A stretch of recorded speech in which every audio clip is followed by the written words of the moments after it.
Welcome everyone to the second Sunday Garden Forum 2026 presented by Project Green and the Iowa City Public Library.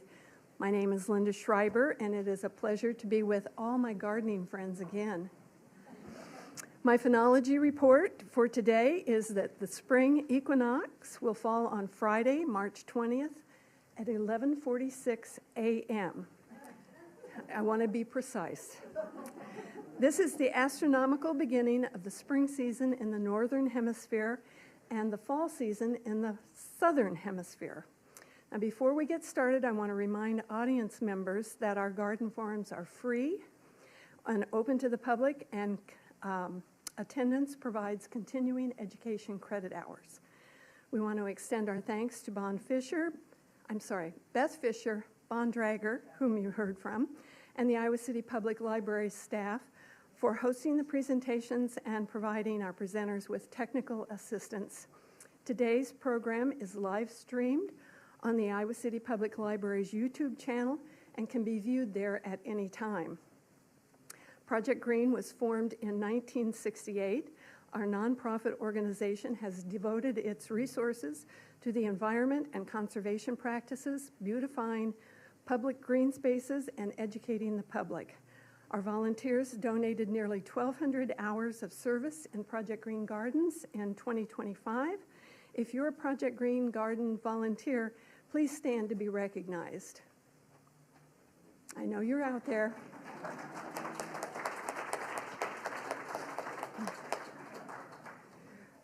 We retired our annual and very successful plant sale, and now we rely on financial contributions from the public to continue our work. Your service and financial support are greatly appreciated, and you can invest in Project Green in one of three ways. Online at our website, projectgreen.org. You can make a donation to the Community Foundation of Johnson County, to the Project Green Endowment Fund, or via the City of Iowa City Green Fund. Today, we're going to follow the format of our previous forums. Our speaker will present for 45 minutes to an hour. We'll take a break, enjoy a beverage, and we ask our in-house audience members to write out your questions at the clipboard during the break. We do this because our online audience members can't hear your questions without a microphone. So when we reconvene, our speaker will respond to your questions. So now take a moment and silence your cell phones. Today, I'm pleased to introduce a colleague, Kasey Hutchinson. She is Johnson County's Environmental Regulation Coordinator, ensuring that development in unincorporated areas meets the county's environmental standards. She represents the county on the Middle Watershed Management Authorities, advancing regional efforts to protect and restore water resources. Her background spans all levels of government and the private sector.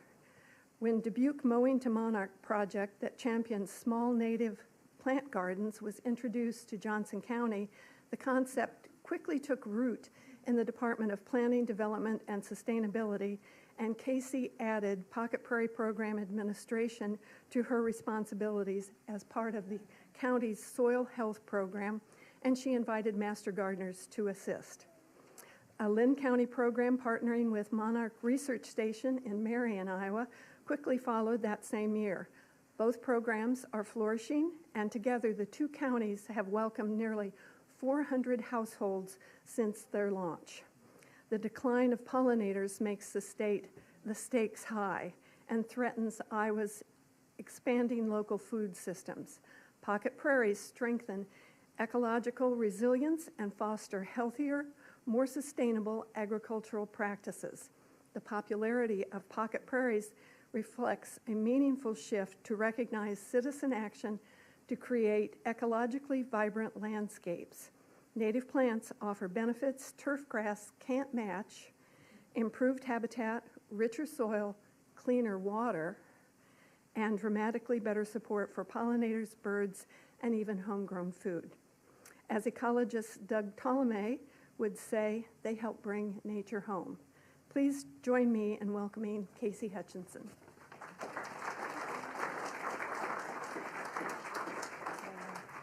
Thank you for having me here today. As Linda mentioned, I'm the Environmental Regulations Coordinator with Johnson County Planning, Development, and Sustainability. My main role in that position is ensuring, as Linda noted, that developments that occur in the unincorporated area, or in other words, developments outside of all city limits, comply with our environmental regulations. And these deal specifically with stormwater management in sensitive areas such as woodlands, wetlands, prairies. And then I also get the pleasure to help develop and manage programs and initiatives that directly support the goals and missions of those environmental regulations. And one of these happens to be Johnson County Soil Health. So this is comprised of 3 programs, and the first one was started in 2022 with the creation of the Soil Quality Restoration Program. This parallels the existing city program of Coralville, North Liberty, and Iowa City. They have the Your Best Lawn program. This is simply a combination of aeration and application of compost to get much needed nutrients into your lawn.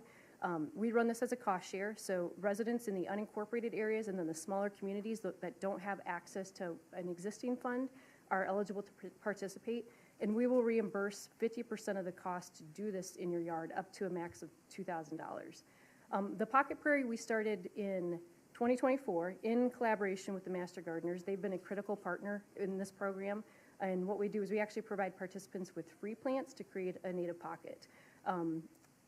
We started this, so we're going into our second season here. This is open to folks in the unincorporated area, but we're hoping to change that in the near future. So hopefully some of you are already eligible, and if you're not, may be eligible in the near future. And then our third and final program is the county right-of-way soil sampling.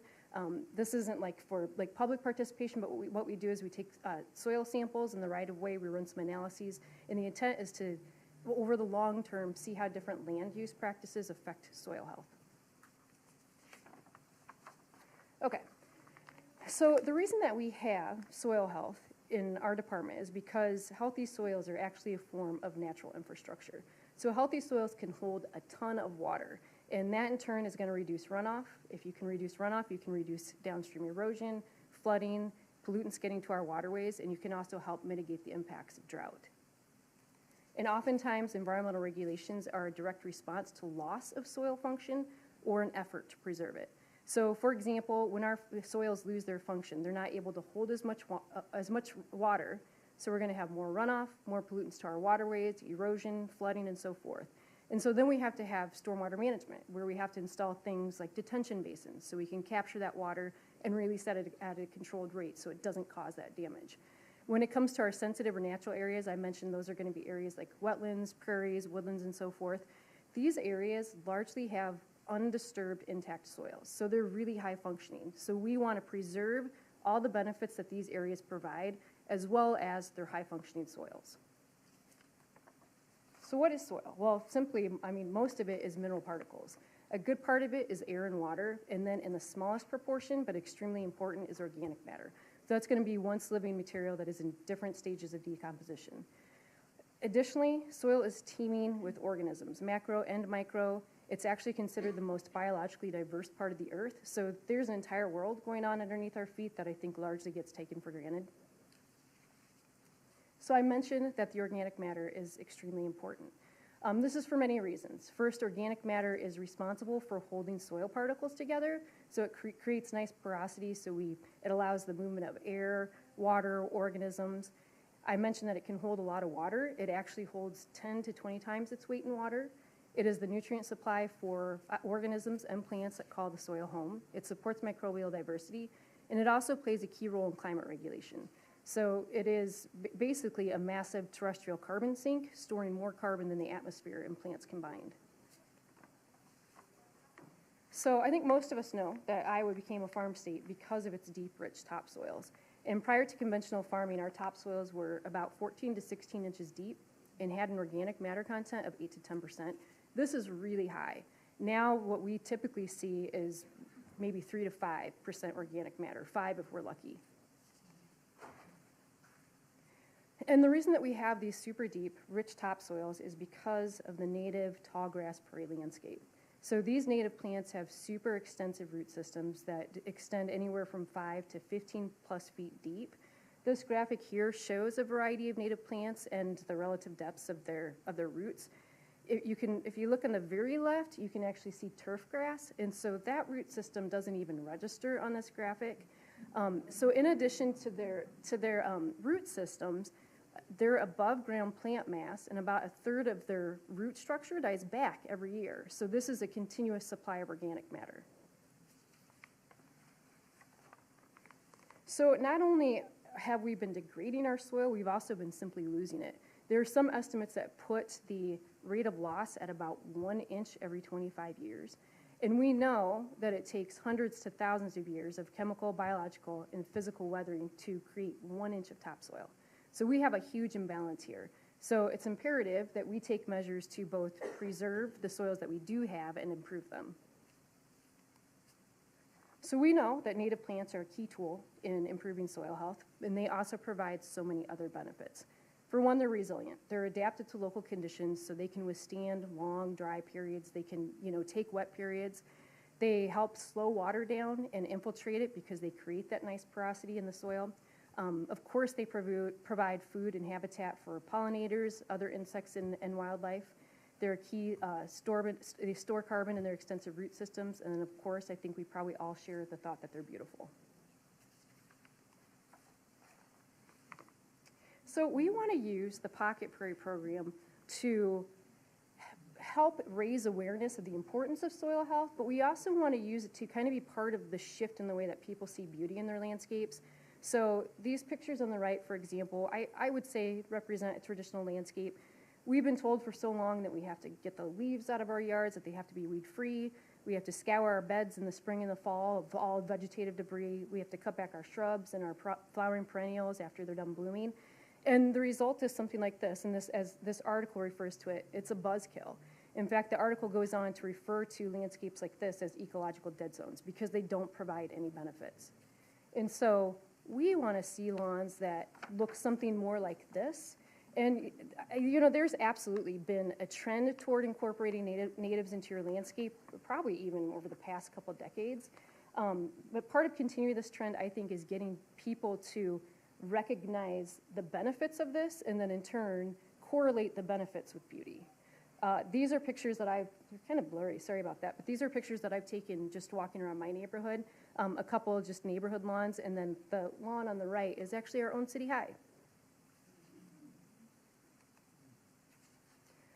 Okay, so why a pocket prairie? Well, sometimes people just need a place to start. So the Johnson County Pocket Prairie provides exactly that. It's an easy place to start. Pocket prairies obviously can also accommodate space constraints, so whether you have a nice big lawn to work with or you have like a really tight urban space, you can make a pocket prairie work for you. And another thing to keep in mind, even small pockets provide great benefits. Oftentimes they'll even provide like a vital pit stop for foraging or nesting insects. So the Pocket Prairie program that we manage and administer, as I mentioned, provides enough pollinator plants to our participants to create a roughly 100 square foot pollinator garden. That's pretty small, but it's a really easy place to start. We have 3 different mixes, pre-designed mixes that accommodate part sun, and then kind of part wet. All of our mixes consist of 8 flowering perennials and 2 grasses. Of course, a prairie is far more diverse than that, but this just provides a good place to start, knowing that you can incorporate diversity later on or expand it. Additionally, we try to start kind of easy because it might take time for people to get familiar with their plants and be able to identify them, so sometimes it just works better to start with fewer species. We do have a few requirements for program participation. As I mentioned earlier, currently you have to be a resident of the unincorporated area. We are hoping to change that. And you have to commit to 3 years of maintenance. The idea is that the input for maintenance is going to be greatest in the first 3 years, and after that, your gardens are going to be pretty self-sustaining. The program process is pretty straightforward, and I should note that we provide all of this information on our website, including like tips for preparing, planting, maintaining your plot. We have an online web form. If you are eligible for the program, you complete this when the program goes live. We set it to go live about July 1 every season. You do have to attend a mandatory August workshop, and we use that workshop to let participants know what they need to do to start prepping and planting their plots so that they're ready when the plants come in May. So we accept applications in July, August workshop to get people started, And then the plants actually get delivered the following May. So whether or not you're a participant of the Johnson County Pocket Prairie Program, there I think are some general resources that you can put to use. Of course, you have your existing programs. So Johnson County has their Pocket Prairie Program, but Dubuque County has their Mowing to Monarchs. Lynn County has a program. Linda, do you know what they call that program? Yeah. Okay. But there are existing local programs that you can refer to. Also, you can rely on your local experts, whether they're city or a county conservation staff. Our own master gardeners, they're fantastic. Local landscapers and local growers. Here in Johnson County, we have Trout Leaf Nursery. They actually specialize in growing plants native to Johnson County. They're extremely knowledgeable, and they love sharing their expertise. Also, of course, you have your plant identifier apps that you can download to your phone.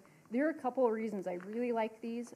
First, I've done this a lot in the past in Iowa City. Iowa City does a bang-up job with native plantings all throughout town. And when I see a native plant that I don't know what it is, then I can use my app to find out what it is so I can make sure I'm getting it into my gardens. Another reason I really like these is for maintenance purposes, getting started. Plants are going to look different during the different growing stages, and oftentimes while you're getting familiar with them, they might be hard to identify, especially when they're first emerging. So in the spring, you can use your app then to make sure that you're pulling weeds and not the plants that you want to actually keep in your garden. So I'm going to walk through some generally defined steps in creating a pocket prairie, starting with location selection all the way through post-planting practices, but then I'm going to also show some examples to illustrate these things. So for location selection, we recommend starting with a sunny spot if you're just getting started. Of course, there are natives that are suited to part shade and shade, but you'll have more options if you start with full sun. We recommend avoiding planting near large trees, and this is simply because oftentimes they have big, shallow roots, and it's really hard to plant in around them. We recommend not planting in the right-of-way, just because there's a chance that it might have to be taken up by you or somebody else in the future. And then, in the end, make it work for you. You might have like natural areas that are easy to be planted, like edges, like whether you have a fence or along the foundation of your house. And then look at your open spaces, but particularly open spaces that you don't use for something else. Like, for example, I have a green space that I have to keep open because I play catch with my daughter. Or there's like a space in our backyard that is the perfect spot for our vegetables. So I'm going to leave those alone, but I'm going to look for other areas where maybe all I'm doing with it is mowing. Now, when it comes to the design, there are just some general guidelines with shape. That really is like an aesthetic design preference. It can be any shape that you want. Now, where you select to put it might have influence on what you end up with. The size, like I said, we recommend starting small just to make it easy on you, but it really can be any size that you're comfortable managing. The plants or the area might dictate. So, for example, you might already have plants on hand that you want to use to create a garden. So you would just have to figure out, based on your intended spacing, how much space you need to accommodate those. Conversely, you might have an area that you know you want to plant in natives. And so you would just determine the square footage and figure out how many plants you need to fill that space. If you want a cleaner or tidier look, you'll want to go with a border. Also, I find that borders do a great job of preventing grass from encroaching into the bed. You can use a plastic or metal edging, of course, stones, pavers, bricks, and so forth. And then you might consider something like a pathway. I have a long linear garden in my yard, so instead of having to walk all the way around it, I just have like 4 stepping stones right across the short length of it. Plant selection. I call this wild card because it's simply for where it falls in the process, because like I said, you might have plants that you know that you want to plant, or maybe you're starting with laying out your garden first, and then you're going to figure out what you're going to put in it. We recommend going with a mix of grasses, sedges, and flowering perennials, really to support as much diversity as possible, knowing that you can always add more later on. You might want to pay attention to your soil types, including soil moisture, but definitely light needs. Oftentimes, like I'll just kind of watch an area throughout the day to determine how many hours of sun it gets before I decide what I'm going to plant there. With these pocket prairies, you can go with plants or plugs because you're working with a much smaller area, and these will establish and fill in a lot quicker than using seed. You might want to consider height. So, for example, if you are planting right next to a sidewalk, you might not want to go with something that gets really tall. And you might also want to try to get a mix that has varying heights. And then finally, bloom period. We recommend trying to go with a mix that's going to provide you blossoms throughout the growing season from spring through fall. So with plant selection, there are so many options out there. Again, refer to your existing programs. We post our pre-designed mixes on our website, and I think the other county programs do as well. You can look around you, neighborhoods and cities. Like I said, Iowa City does a fantastic job. Of course, you have your traditional resources with books, magazines, and websites, our local experts like master gardeners. There are a lot of local plant sales. Oftentimes, these are put in concert with events that are focused on native planting. So for example, Johnson County Conservation has a native plant speaker series, and those events always are combined with a plant sale. Trout Leaf Nursery has been at that plant sale, I think maybe the past couple years. So that's a good opportunity. And then we have our online plant distributors, and they all have predefined mixes. So like even if you're not planning on purchasing from an online distributor, you can always find mixes to draw inspiration from. These examples here, you can see that they have a 32 and 64 plant pollinator garden. There's also examples of where they have mixes that are focused on pollinators generally, butterflies, monarchs, hummingbirds, songbirds. So you can at least use this to get some ideas of what plants to put together. Additionally, while you can, of course, find this information many different places, including just a simple Google search, these online retailers also always provide nice physical characteristic summaries of the plants. So here you can see that they obviously tell you the sun exposure, the height, the bloom colors if you want to go for a variety, and then the benefits. So this is handy when you're trying to figure out what plant mixes you want to put together. For the plot preparation, the key here is removing existing vegetation. There are two methods that we recommend. The first is smothering, so you just put down plastic or cardboard to kill off the vegetation.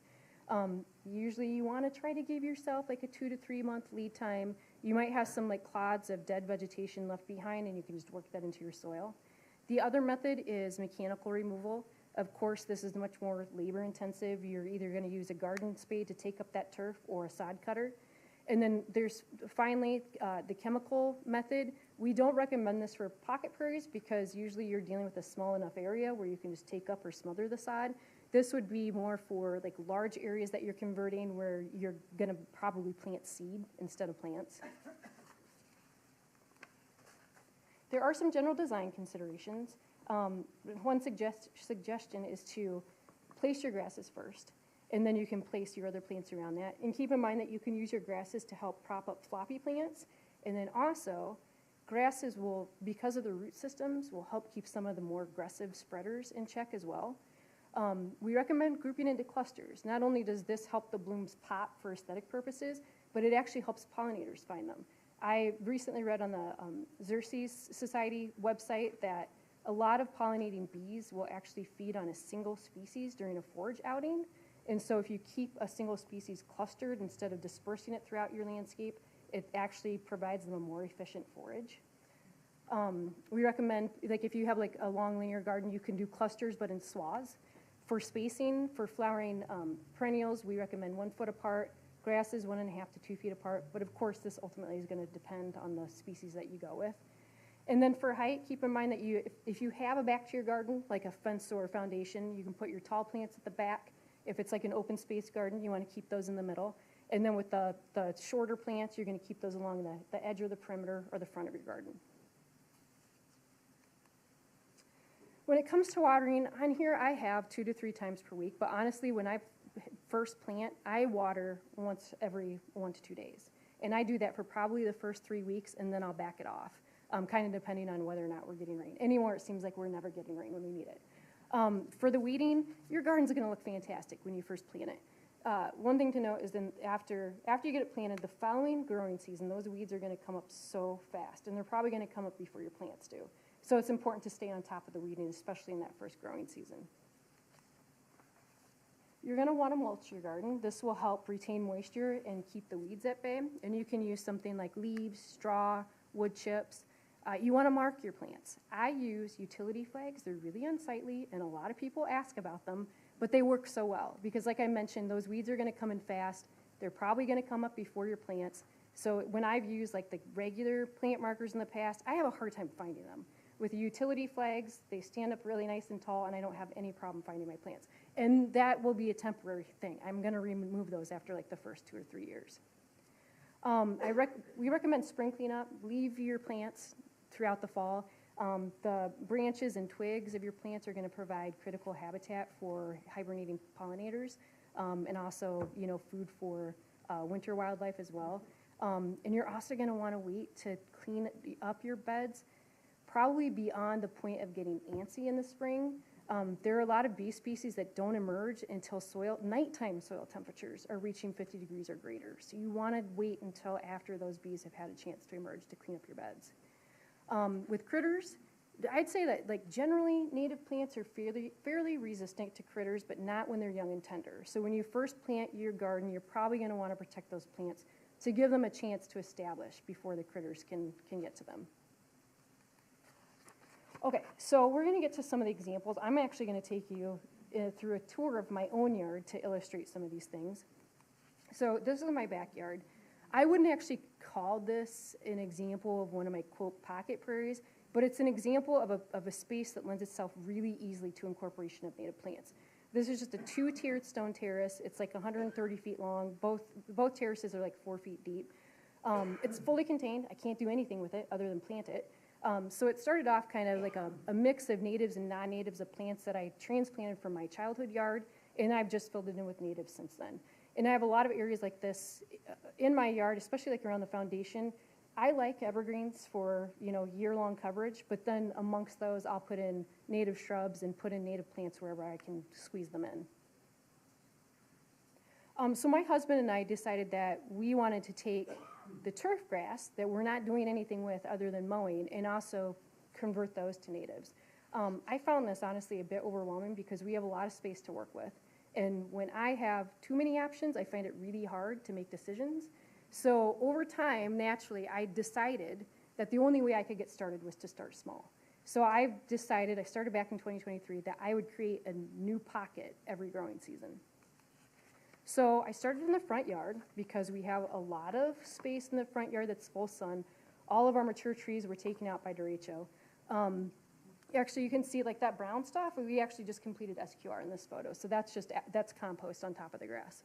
There's a small tree to the left there. That is a small to medium tree at mature height. So what I did was I measured out the mature width of the canopy and made sure I didn't place my garden under that because I was planting a full sun garden. I don't want it to get shaded out over time. For the plot design, the nature of this obviously is a bit different than my backyard, and I personally wanted it to look a bit cleaner and tidier. So I went with an intentional design with a very well-defined border. For the shape, I actually just took out a super long garden hose, and I worked with it until I found a shape that I liked. And then I just used a garden spade and cut the border along the shape of that hose. For the plants, so I determined the rough square footage of this garden. It ended up being about 300 square feet. So I used that to figure out then how many plants I needed to purchase. I already knew the plants that I wanted, I just didn't know the numbers. Now with the plant selection, again, this first one was the hardest for me because there were so many plants that I like. So I found that I just wasn't able to make a decision until finally one day I was flipping through a magazine and I came across a photo of a garden that I thought was just beautiful. And it was a super simple mix of little bluestem, allium, and pale purple coneflower. So that's exactly what I went with for this first one.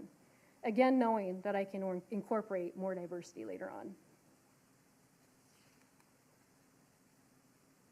So for the plot preparation, I did mechanical removal because I never know what I'm doing soon enough to give enough lead time to go the smother route. And so I had to do this by hand. I did it over time, like when I get home from work and I maybe take up a few strips. So I just used a garden spade and then a flat-edged spade to take them up in strips and then put them in other places that could use it in my yard.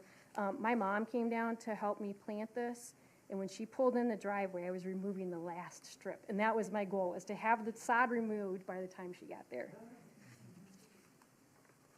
So for the layout, I took this one pretty seriously. I actually took twine and garden stakes, and I measured out 1-foot lines all the way down the length of the garden, and then along each line, I placed a flag 1 foot apart to mark where my plants were going to go. What I ended up doing was I kept the grasses in clusters, but mainly like made a swath throughout throughout the length of the garden. And then I placed little blue stem in clusters, or not the little blue stem, the pale purple coneflower in clusters around that. And then the alliums, since they're the shortest of the three, I placed those in clusters along the perimeter. And kind of the idea with the alliums too, putting them along the edge, was that they seem to have done a pretty good job of kind of deterring the bunnies. So this is the first full growing season. You can see it came up pretty nicely. A lot of the pale purple coneflower didn't bloom this first season, but that's not unexpected. I did have a lot of open areas where the plants just haven't filled in yet. So that first year I planted a number of annuals that pollinators like zinnias. And then I also planted marigolds all along the perimeter, again, to try to deter the bunnies. So the photos on the left are from just this past fall of 2025. Unfortunately, I took those photos after the pale purple coneflower were finished blooming, but you can see their heads in those photos. And then on the right, that's just this winter, January of 2026. You can see that I left everything standing throughout the winter, and I will leave it standing till late spring. And it adds some nice color and structure to the winter landscape, and also, like I said, provides that critical habitat. So this is my second planting, and again, we're in the front yard because I have a lot of space to work with. You can see my first pocket in the background there. With this one, I went the same route. I got out my garden hose and just worked with it till I found a shape that worked for me. With the plant selection, I already kind of knew what I wanted to plant. I just needed to figure out how much space I had to work with to figure out my numbers. In this garden, I have a lot of plants in here, which seems kind of odd because looking at this, it looks quite small. And I can't remember how big this garden is. But I have cream false indigo, purple prairie clover, rough blazing star, purple love grass, royal catchfly, butterfly milkweed, showy milkweed, and blue star. And all of these plants stayed really small. Actually this past season, they were even really small. So I'm expecting this next season that they're really going to explode. And again, with that one, I had to do mechanical removal of the sod. Okay, so this is my third and most recent planting. I did this in fall of 2025.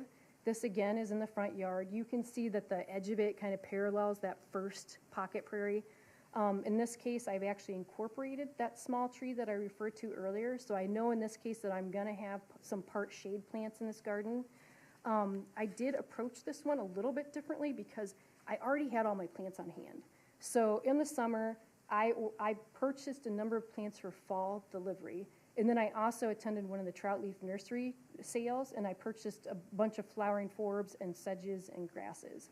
And so what I did is I took all my plants and I laid them out in combination with my hose till I found a combination that I liked. And then I replaced the plants with flags. And then when I went to take up my sod, with each strip, I would take the flag up, and then when I took up the strip, I'd put the flag right back down, so I wouldn't lose my configuration. Because for me, that's like what takes the longest in preparing these gardens. As I mentioned, or maybe I didn't. I had to go the mechanical route here again. It sneaks up on me every fall. I'll be like, oh my gosh, I haven't put in my garden for the season, so I'm looking at mechanical removal. The mechanical removal, like I said, is a lot of work, but at least you can prep your garden bed very quickly. For the planting, again, I kept my plants in clusters. In this case, I strayed away from spacing my plants 1 foot off center. That's how I've done the other gardens because then they fill in so much more quickly. But in this case, I had some plants that are just a little bit larger in stature. Like I have a number of blue false indigo, and that gets about 3 feet wide. So of course I had to give them a little bit more spacing. And then I kept the part shade plants, most of these were sedges and grasses close to the tree, and then the full sun plants I clustered further away from the tree. And another reason that I decided to incorporate the tree in this case was because pollinators, maybe you've heard, like they appreciate a soft landing. They often find habitat underneath trees, so you want to try and leave the area underneath the trees undisturbed, and leave your leaf and vegetative litter for them. In this garden, I have a list here as well. So I have some copper-shouldered oval sedge, rough blazing star, prairie dropseed, blue false indigo, which I mentioned is one of those plants that gets a bit larger, fox sedge, rattlesnake master, yellow coneflower, lead plant, and New England aster. The great thing about having multiple beds is then when you move along through the evolution of these and you have too many plants to put in a bed, you can just tuck them other places. Okay, so this is just a photo of some of the grasses and the sedges that I purchased for this specific pocket prairie. Tyler Baird with the City of Iowa City gave a really good talk at the Native Plant Speaker Series at County Conservation and convinced me that I needed to definitely get sedges into my landscape. I have a lot of prairie dropseed and little blue stem, so I also wanted to get some additional variety of grasses. So I think in this picture, those are kind of hard to see, but I know there's Virginia rye, palm sedge, side oats grama, Pennsylvania sedge, and plains oval sedge. And sedges are really nice because they're pretty versatile. There are sedges for full sun, there are sedges for part sun and wet. So no matter where you're planting, you can find a sedge that works for you. When it comes to the watering, like I said, I water pretty much every day for the first few weeks. But of course, this input, just like everything else, is going to drastically decrease, if not go away entirely, once you have your plants established. I don't think that I've watered this bed after the first planting season. And then kind of same with the weeding. I mean, in general, all the input is going to be in the first few years. You can see that these grasses have filled in pretty thick. So my weeding requirements have reduced drastically. I still have some open areas or where I've added plants that I'll stay on top of just to make sure that my new plants can get established and not get outcompeted by the weeds. But yeah, I don't have to do near as much weeding as I had to the first 2 years.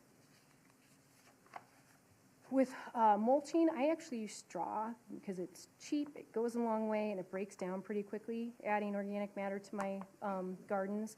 And then I also supplement with leaves.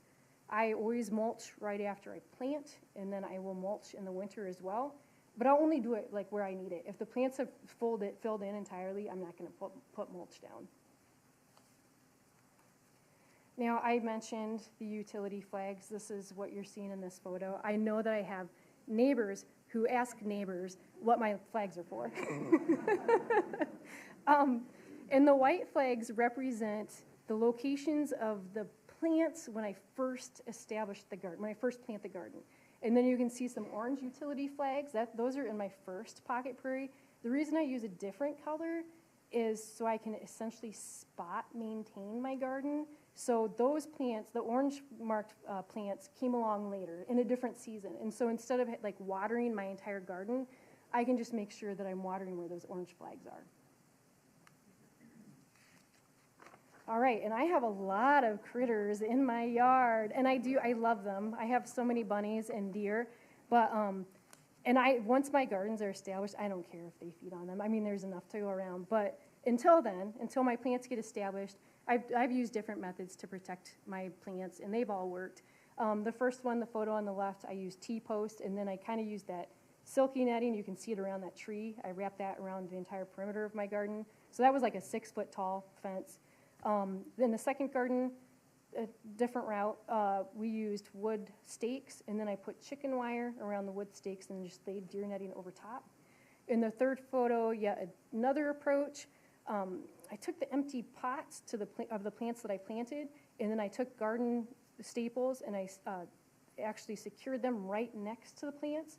So they stand a little taller than the plants themselves, and they don't touch the plants. And then I put deer netting over top, and then I used garden staples to secure it along the perimeter of the bed. So as I mentioned, I don't do any fall cleanup. And when I do spring cleanup, I wait as long as possible. And then when I do cut this back, I actually just hand mulch it back into my beds. I actually find it a really nice form of mental therapy. I've kind of applied this rule to myself that I can't let organic matter leave my yard. So everything is going to go back into my grass or my garden beds. The stuff that I can't put into my garden beds, like large branches, I just put in a pile that I refer to as my bunny hut. And I know that like the big branches and twigs and whatnot also provide habitat for pollinators. Okay, so I'm going to show you now a couple other maybe kind of accidental approaches in my yard. So this, you can see there's a cattle fence that we in the past have used for growing pumpkins, so the pumpkins can just vine up over that cattle fence. This past summer, I had dreams of creating a cut flower garden using annuals that pollinators like, so zinnias and cosmos. But I didn't get a single bloom because they'd get to be about 2 feet tall, and then the bunnies would come sniff them right at the midway section. And actually, in that photo on the right, my bunny hut is in the distance, so they probably appreciated that being. I'm hoping they live in there, so they had close proximity to a food source. But I decided that definitely wasn't going to work for this space. So I had some seed packets of native seed mixes at home, and so the night before one of the forecasted snows this winter, I just went and scattered them to do some winter seed sowing. If you're doing something like winter seed sowing, they recommend doing it anytime between like December and February, ideally right before snow. That snow provides an insulating blanket that also protects those seeds from being foraged by the birds. And then the freeze-thaw cycles will work them into the soil, and it will also give you your required cold stratification. So we'll see how well this works. I just did this. Okay, and this photo is also another slightly different approach. This area here, where you can see my flags, that's where I planted a bunch of Pennsylvania sedge. Pennsylvania sedge likes part shade and shade conditions. This is truly a part shade area of my yard. Hopefully, eventually, it looks like the picture on the right. But what I'd like to do, like over time, is hopefully split these and just spread this out in this area and just let it go and let it serve as an alternative ground cover to turf grass. Okay, so now I'm going to show you some other pocket prairies from our actual pocket prairie program. So we are in year 2, which means that we have had 2 rounds of plot preparations and 1-year plantings. And so we, in the fall, go out and do plot inspections in cooperation with the master gardeners. And we're going out just to make sure that people are getting their beds prepped so that they're ready to plant when the plants come in the next spring. In this case, everybody used plastic to go the smother route, and they put a little weight on it. And then they'll just leave these in place and probably until they're ready to plant their garden in the spring when the plants come in. This will do a great job at keeping, weeds away, and if they do have dead vegetative clods, they can just work that right into their dirt. In these cases, they used cardboard, and you can see in a couple of those examples, they placed some wood chips over top, and I suspect that they'll just plant directly into that. The cardboard will be in place long enough by the time the plants come in, and will probably have been completely broken down. The top right photo, you can see they went with a little bit different shape to their garden.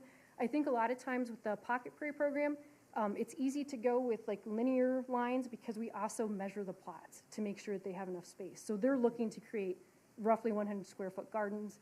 So it's easy with the nice clean lines to know that they have that adequate space for their plants. Here are a few more examples, cardboard on the left. In the middle, that's actually an example of chemical removal.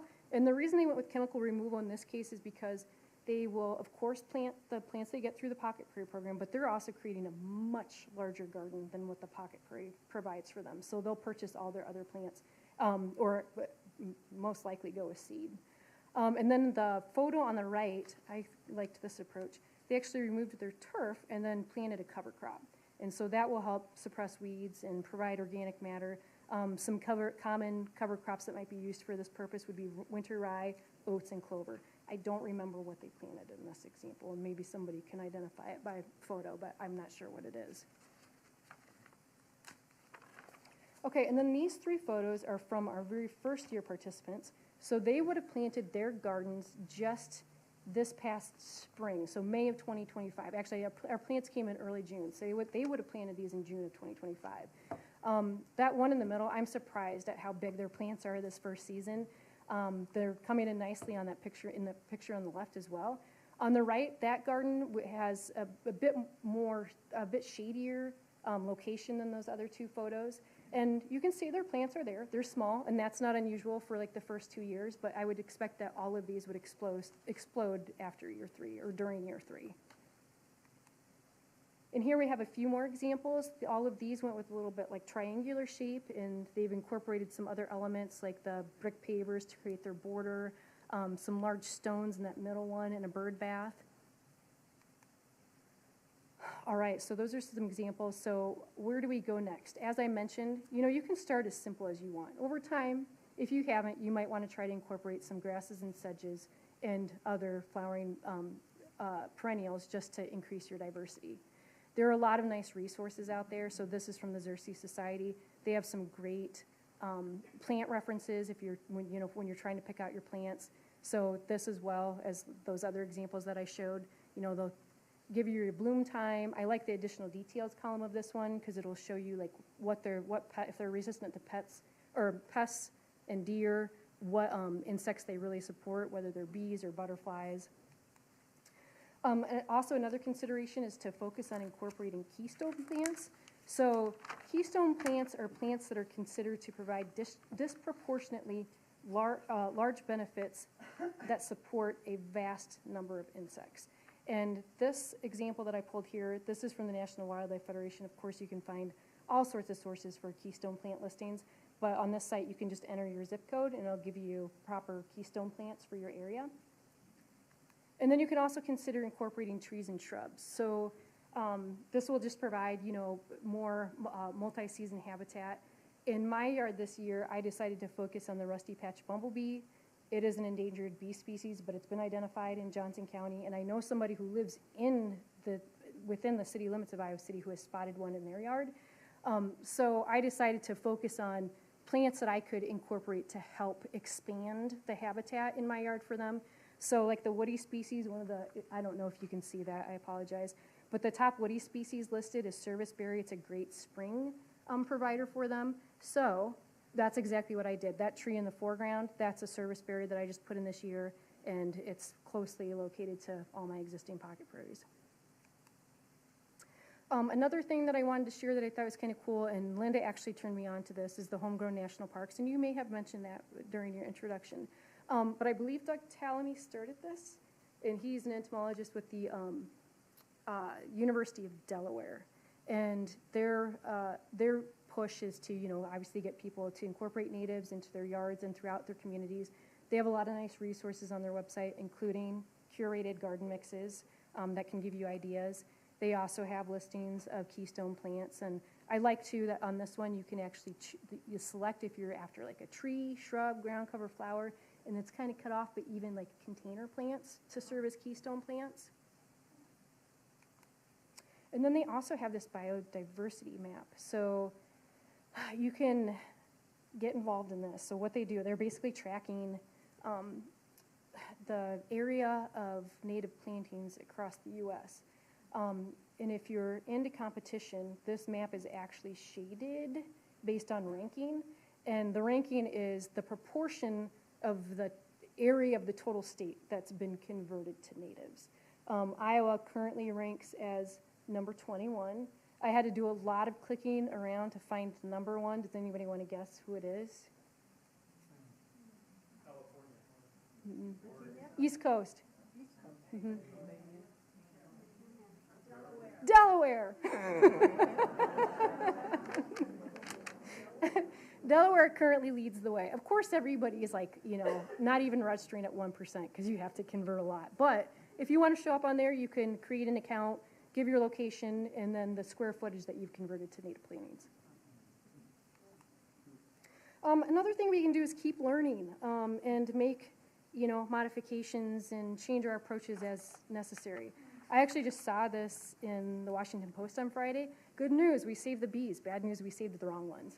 So there was that big push to save honeybees, and people are great. They want to help, so people started taking up, keeping honeybee hives on their own properties and stuff.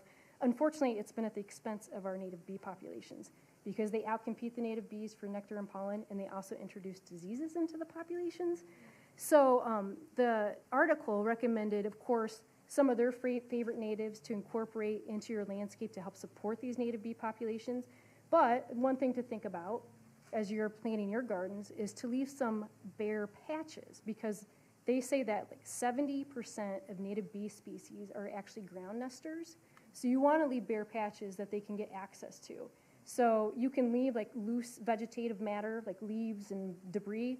Don't put down wood mulch. They say that they cannot penetrate wood mulch. But another consideration when you're planting your gardens. And then what I like to do, I love walking around my yard in the summer and seeing what I can see in my gardens. It's amazing the number of insects that come visit. And I will note that bottom right-hand corner, That is a Cecropia moth caterpillar. So Cecropia is the largest native moth in North America. It has a 7-inch wingspan. I did not find that in my yard. I planted it. So county conservation, this past summer, they asked, based on a certain native tree species, for people to adopt these eggs. And some of the tree species that they feed on are native lilac and cherry. And I had a bunch of those in my yard, so I said, yeah, I'll take some eggs. And so it's like nearly a year-long process to rear these. So they lived on my lilacs all summer long. I had to protect them with these organza bags. And I have 2 cocoons out there now, so hopefully they emerge successfully in the summer. But again, just another consideration, I mean, they're relying on native trees, so that's the only reason I could adopt these eggs. Okay, so here is my, my email address if you want to get in contact with me for any questions. Be sure to check back our website. I have the address there for any changes that we might make to the Pocket Prairie program. Like I said, we're hoping to expand eligibility beyond just the unincorporated residents.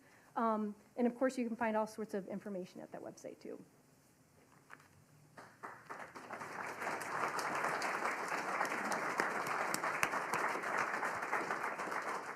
And now Casey's going to answer your questions. I want to make a couple of announcements. Judy Terry, our garden columnist, has her books available on the east side of the room. And we have an announcement about the Sequest barn. So I have about 3 or 4 acres of free area on the east side of Johnson County that is open for free if anybody wants to have a garden out there. I've been restoring the Sequest 1883 octagonal barn for about 15 years with grants from the State Historical Society. I try to keep it as original as possible. I put in running water for planting, and there's also toilets. Everything, the water's turned off for the winter time, but it's open every day for free, and if you want to have a little garden out there, you're welcome to do that. There are some brochures over on the side with my email in there as well. So, Tell us your name, please. my name is Richard Tyler. Okay. Thank you, Richard. Thank you. And Project Green would like to present our speaker with a hat that she can wear proudly. You answer the questions and then we'll do a drawing. Okay. All right. Okay, so are there any opportunities for non-land owners to participate, like volunteer their help? And Linda, maybe you can help me answer some of these questions. So specifically with the county, we don't currently have like volunteer opportunities. When it comes to like the SQR or the Pocket Prairie program, you don't have to own your land per se, but you probably need permission from the landowner to participate. So that would be from the county side. And do you have other opportunities that you can share? The city of Iowa City has lots of gardening spots. I see Marcia here. She can probably help me, where they can plant gardens, community garden program. And we can just find that on the City of Iowa City's website. Yeah, usually they open up for registration like April. Okay. Registration usually opens around April, the first part of spring. Check on the iowacity.gov. Okay, do you incorporate compost into your beds prior to planting? I guess in a way I did with all my front beds because I had the soil quality restoration done, so the compost was spread throughout the entire yard. But I have not added additional compost. Again, I try to make the most out of the vegetative debris that I have in my lawn. Like I said, I don't let any of the organic matter leave. So I'm just trying to take like even though I know like my gardens would do well having compost added, I just don't do it. I just mulch everything back into it and try to work with what I have. And then the follow-up to that is, let's see. That's my writing. Oh, okay, yes. Okay, so this person lives in a subdivision where there's not much good topsoil, and that is absolutely an issue. Now, with the soil quality restoration program, the program that is like the combination of aeration and application of compost, everybody who lives in Johnson County has access to a program because if the city of Iowa City, North Liberty, and Coralville, they have their programs. So if you live in those communities, you're eligible for their programs, and so you can get that much-needed compost added to your lawn using the cost share. If you are not located in those communities, then you're eligible for the Johnson County program. So no matter where you live, you can take advantage of that. I had it done in my lawn. I live in the city of Iowa City, and I definitely noticed a difference. So I think it does help. And for our program, and I think the city programs are the same way, you can participate as many times as you want. It just has to be in different funding cycles. And then, Linda, did you have a follow-up to that? You said something about not... Some time ago, the state developers met with the governor, and there was a question of whether or not the developers were going to have to put topsoil back on their subdivisions, and they thought that would be too expensive for homeowners, and so they made that decision not to. Fortunately, we live in Johnson County, or most of us do, and we have a soil restoration program. We have taken advantage of that where we live on the west side. And then the next question is, false indigo spreads like crazy. How do you control it? I actually have not had that problem. I have some existing blue false indigo in other beds, and I've actually wanted it to spread, and it won't. So sometimes I feel like people have that issue. Like I have a bunch of like just common milkweed that I want to spread, and I've had 4 stalks for the past 6 years. So I can't help with that because mine does not spread. Do you have experience with spreading indigo? No. We have a lot of milkweed, though. It just keeps spreading. Yeah. Mike, please, share. Dig it up and trade it to someone else for another plant. That's a good suggestion. Good solution. Okay, let's see. Dig it up and trade. Make a trade with somebody else for a different plant type. Any recommendations if your best candidate space with respect to sun is on a fairly steep hill? If it's a steep hill, I mean, so if I'm dealing with slopes, I'll usually try to make sure I'm incorporating grasses just because if you space them appropriately, they're going to really do a good job. They get thick clumps, they're going to do a good job of slowing runoff down. But I'm not sure then that there's anything that I would like avoid. So yeah, those thick mounds that you're going to get that are actually going to stick around all season long, like my little blue stem, I mean, those clumps are there throughout the entire year. Like my pale purple coneflower, that dies back all the way. So yeah, I think if you're incorporating plants that clump and they're going to provide some slowdown to that runoff, you can kind of come up with, I think, any mix that you would want to. And that may be where you want to use your sedges. Yeah. Around the edge. Yep. Oh, and another thing about the sedges and grasses that I don't think I remembered to mention, when I mentioned that a lot of the native bees, like the bare patches, that's where the sedges and grasses come in handy too, because they grow in clumps, and so there's like open space around them that the bees can access. My soil is very sandy. What is the best way to start improving it?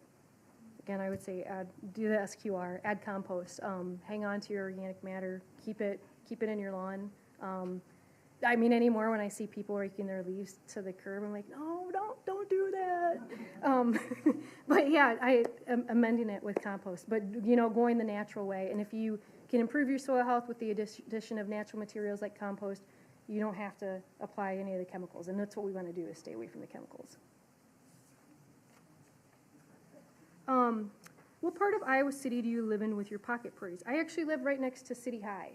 And there was somebody after a different talk who came up to me who lived in my neighborhood, and I didn't catch her name, but she had a really cool idea going where she was trying to essentially create a corridor of pockets throughout our neighborhood, so get people talking and learning from each other and participating.